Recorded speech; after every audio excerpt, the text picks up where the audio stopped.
각 당의 대선 경선 경쟁이 치열해지고 있는 가운데 첫 주말을 맞았습니다.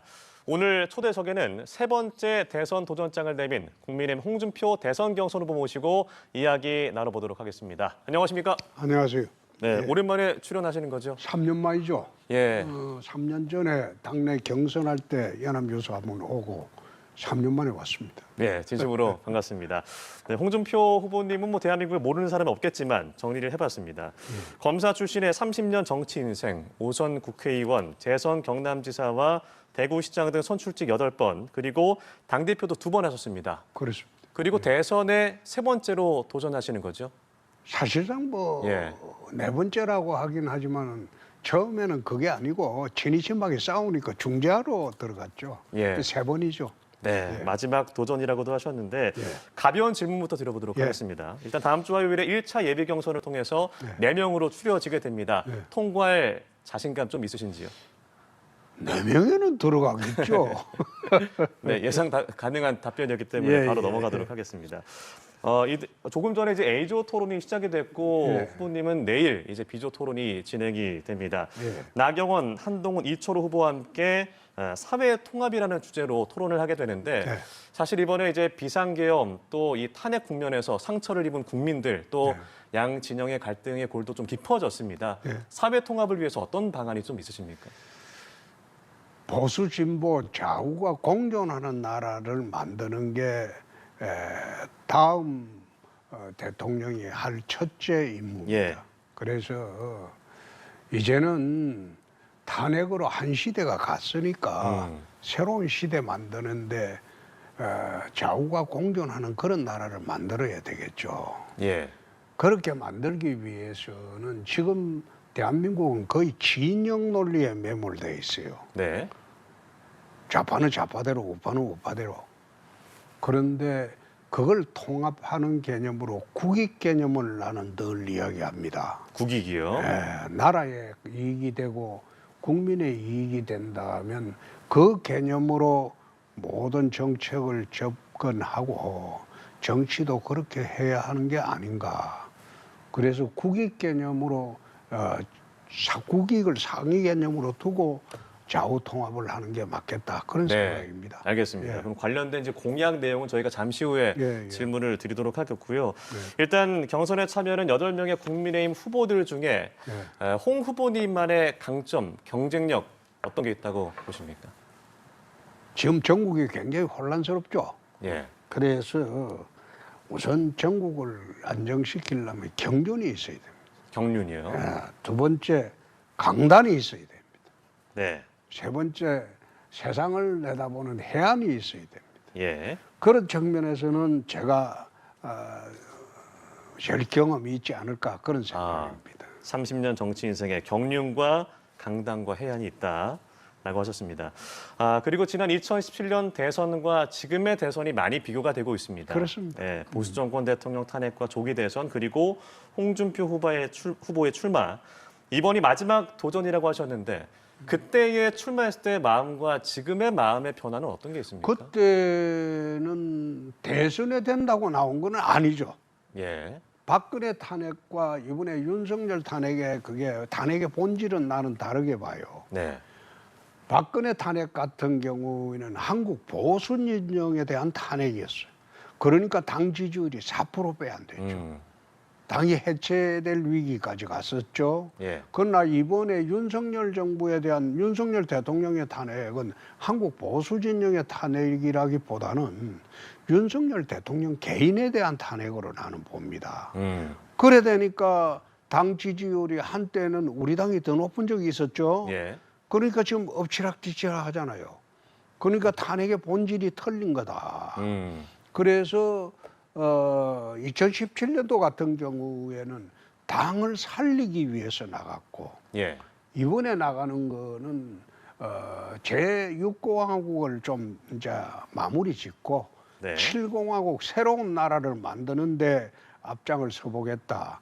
그 생각으로 나가는 겁니다. 예. 지난 2017년 대선과 지금은 이제 윤 대통령 개인에 대한 탄핵이었다라고 하셨고 그러면 이제 어제 비전대회도 그렇고요. 이번 대선은 이재명 정권이냐 홍준표 정권이냐 선택하는 대선이 될 것이다라고 말씀을 그렇습니다. 하셨습니다. 그렇다면 이번 대선에서 윤 전 대통령의 영향력이라고 할까요? 얼마나 될 것으로 보세요? 나는 거기에 대해서는 크게 관심을 두지 않는 게 예. 이번 대선은 홍준표 대선입니다. 음. 윤석열이 보복하기 위한 그런 대선 아니에요. 전혀 새로운 나라를 한번 만들어 보겠다. 6공화국을 종식하고 7공화국을 새로운 나라 만드는데 기초를 닦는 그런 대통령이 돼 보겠다. 예. 국호를 빼고 다 바꿔보자. 나라 전체를. 그걸 내걸고 하는 대선이에요. 그렇기 때문에 윤 전 대통령의 영향력이라든지 이거는 나는 크게 개의치 않습니다. 거기에 관심도 별로 없고요. 그러면 현재 당심은 윤심에 좀 가깝습니까? 어떻게 좀 판단하세요? 당심은 다르죠. 네. 그게 당심이라는 게 그렇습니다. 대통령으로 계실 때 이야기고 이제는 당심이 가장 요구하는 게 뭡니까? 이재명 정권 막을 사람 찾는 거 아닙니까? 경선도 이재명 정권을 어떻게 하면 막느냐? 응? 예. 중범죄자가 다스리는 나라가 돼서는 되겠냐? 그래서 이재명 정권 막는 그런 대선이 되기 때문에 이 정권의 그런 범죄자 정권이 탄생할 그걸 갖다가 막아줄 사람이 누구냐? 그거 찾는 게 지금 경선이고 그렇죠. 대선도 그렇고. 예. 알겠습니다. 자, 그럼 경선에서 앞서 이제 강점으로 경륜, 강단, 해안 말씀하셨는데 후보만큼이나 이 그 경륜이 있으신 분을 예를 들어볼게요. 김문수 전 장관에 대한 얘기를 해보겠습니다. 네? 사실 비상계엄 전만 해도 김문수 전 장관이 대선 주자로 떠오를 것인가 예상을 좀 하는 분들이 많지는 않았을 것 같은데 이렇게 등장하게 된 배경은 좀 뭐라고 생각하세요? 그거는 탄핵 찬성, 탄핵 반대 국면에서 네. 윤 대통령의 억울함을 풀어줄 수 있는 사람이 김문수 선배가 아닌가. 그래서 아마 일시적으로 몰렸던 것으로 나는 그래 봅니다. 예. 예.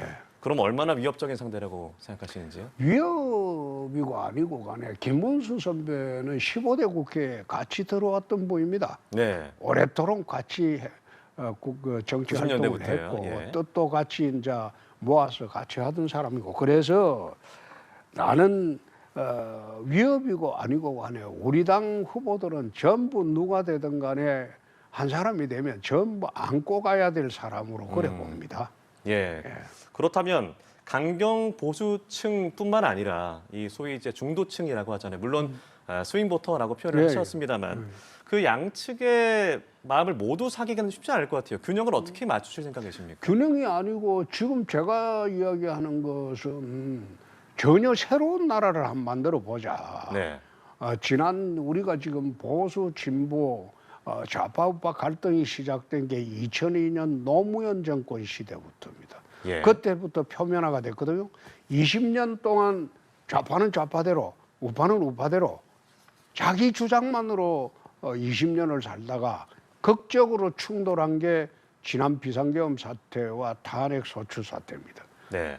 이제 그 상처를 치유하는 과정에서 우리가 나라를 바로 세우는 그런 작업을 하기 때문에 중도층이고 그리고 좌파에 있는 사람들도 그 이념에는 반대를 안 하니라고 봅니다.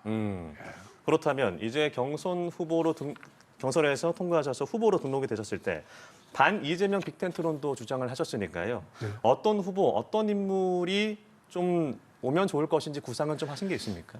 그건 지금 공개를 하면 예. 곤란하고 제가 후보로 선출되면 2, 3일 내에 이재명 정권을 막을 네. 그런 분들을 다 모셔올 생각입니다. 네. 그런데 사실 이재명 정권이 등장하면 나는 안 된다는 생각이 확고합니다. 예. 알겠습니다.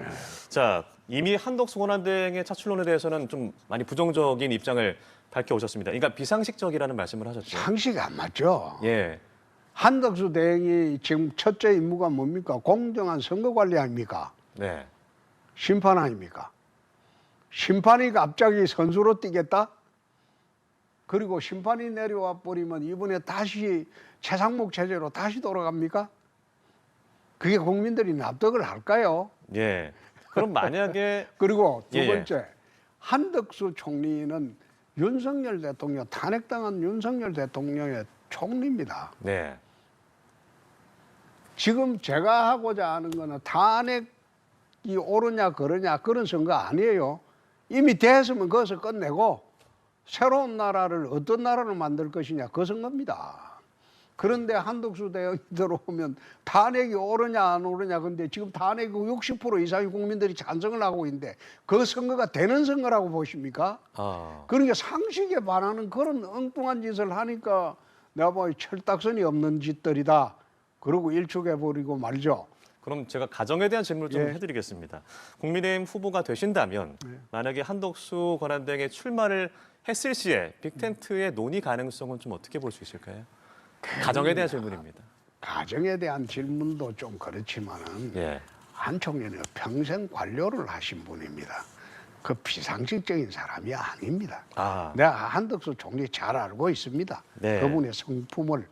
출마하지 않으실 거라고 이제 말씀을 하신 것 같은데. 출마하면 그 마지막 관료 생활이 그건 진짜 그 오명으로 남게 되는 그런 문제가 생깁니다. 예. 그런데 이제 반 이재명으로 뭉치는 이 빅텐트의 걸림돌은 아무래도 탄핵, 찬성과 반대로 나눠진 이 부분일 텐데 그 부분은 좀 어떻게 정리하실 생각이세요? 그거는 이미 탄핵은 지나간 과거가 돼버렸어요. 네. 제가 왜 이재명의 나라를 선택할 것이냐, 홍준표의 나라를 선택할 것이냐, 어느 정권을 선택할 것이냐, 국민들한테 비교를 해놓고 물으려고 하고 있습니까? 예. 그거는 탄핵 찬성 반대하고는 별개의 겁니다. 탄핵은 이미 지나갔다. 네. 아니, 지금 탄핵 논의해본들 무슨 그 소득이 있습니까? 이제는 그 새로운 나라로 가야죠. 예, 알겠습니다. 이제 공약에 대한 질문을 좀 드려보겠습니다. 안보 부문에서 이 강한 힘을 바탕으로 한 남북 핵균형, 무장 평화론을 내세우셨는데 자체 핵무장도 고려할 수 있다라고 하셨어요. 근데 그렇습니다. 거기서 한미 동맹에 좀 균열이 생기는 것이 아니냐, 국제사회 비난이 있는 것이 아니냐라는 우려에 대해서는 어떻게 좀 나는 생각하세요? 그런 우려하는 사람을 참 이해를 못하겠어요. 어, 한미 동맹을 강화하는 겁니다. 예, 한미 동맹을 강화하는 겁니다. 일본도 마찬가지입니다. 일본은 잠재적인 핵국가입니다. 일본은 플루토늄이 지금 10,000가량이 있어요. 예, 일본은 결심만 하면 6개월 내에 핵탄두 6,000기를 만들 수가 있습니다. 그 잠재적 핵국가라고 그래요. 일본은 북한의 핵무장시에 겁을 안 냅니다. 결심하면 6개월 내에 압도할 수 있는 핵국가가 됩니다. 예. 근데 우리나라는 지금 플루토늄 이 처리하는 거, 말하자면 그 원자력 발전하고 남은 그 1차 처리하는 예. 그 허가가 없어요. 음, 일본처럼. 그래서 한미 원자력 협정부터 제일 먼저 개정을 해야 되고, 두 번째, 지금 트럼프가 가장 주안점을 두는 게 어디입니까? 대중국 봉쇄입니다. 예, 그렇잖아요. 이번에 관세 전쟁하고 다른 것도 다 예, 맞습니다. 대만하고 관계도 보면 대중국 봉쇄죠. 그러면 트럼프의 힘만으로 그게 가능하겠느냐 이 말이에요. 미국의 힘만으로. 예, 한국에 도움 받아야 될 거 아니에요. 그 한국을 핵균형을 시키면 중국 견제가 된다. 그렇죠. 예, 그러니까 지금 국제 환경이 달라졌다 이 말이에요. 과거보다. 왜 과거의 시각으로 자꾸 움츠리고 부정적으로 생각하느냐. 지금 대한민국은요. 경제력 따지면 세계 7대 강국이 돼 있죠. 그리고 군사력으로 따지면 재래식 군사력으로는 세계 5대 군사대국입니다. 예, 근데 핵 때문에 지금 균형이 깨졌거든요. 그럼 그 균형을 맞추자는데 미국이 동의 안 할 리 있겠습니까? 자기들 국방비가 훨씬 절약이 되는데 네. 트럼프는 장사꾼이에요. 그렇잖아요. 그렇습니다. 자기 이익이 되면 그거 하는 거죠. 네. 거기에 왜 움츠리고 하는지 난 이해가 안 돼요. 알겠습니다. 마지막 질문을 드리려고 하는데 시간이 부족해서 그렇다면 홍준표 후보가 대통령이 되어야 하는 이유를 시청자 여러분께 한 말씀 부탁드리겠습니다. 나라가 굉장히 혼란스럽죠. 이 혼란스러운 나라를 제대로 정비하고 지금 국제관계도 굉장히 어렵습니다. 그런 경륜과 능력을 가진 사람이 저밖에 없다고 생각합니다. 30년 대한민국 경영 준비를 했습니다. 이번에도 충분히 준비 다 했습니다. 잘 부탁드립니다. 네, 알겠습니다. 국민의힘 대선 경선 후보를 만나는 시간 홍준표 전 대구시장과 함께했습니다. 오늘 진심으로 감사합니다. 고맙습니다. 예.